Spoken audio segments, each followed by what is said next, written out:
last thing here on Esri Maps for Office that might be instructionally very interesting for a couple of reasons. And that is you can actually create some PowerPoint slides. You can see that create slide. And so one of the things, if you click on create slide, it creates a static slide. You know, not very exciting. It's basically like taking a screenshot. More exciting, though, you can also create some dynamic slides. So, think about this. So you've got a PowerPoint going, and one of your maps in one of your slides is actually a live web map that's linked to ArcGIS Online.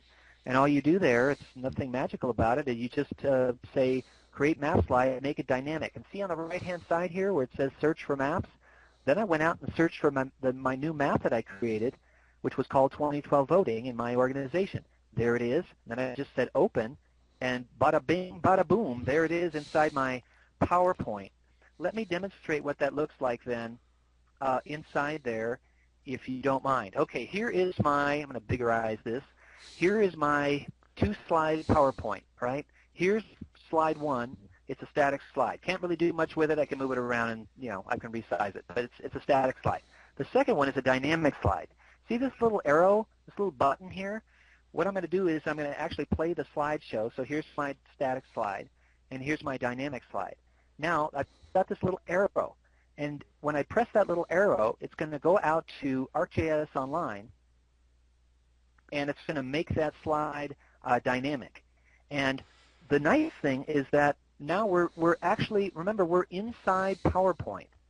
So if your students are presenting on, tsunamis of the Pacific, right, or in this case, voting patterns, well then, see, as you can see, we're going to zoom into the Central Plains and take a look at, and I got the map key up there. It's a very simple, 3-category map. And I'm going to click on a couple of these states. There's Kansas, and I can see, again, the variables that I had inside the original spreadsheet. Nice. So that's why it's called Esri Maps for Office. It's actually not just for Excel. So think about that as an assessment tool or as a presentation tool that you or your students might want to use. Very nice. Okay.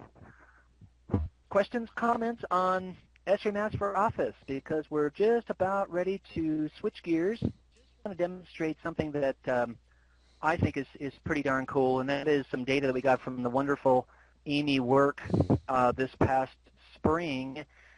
She gathered some data with her whale boat cruise out there in Costa Rica. And so this is just another example.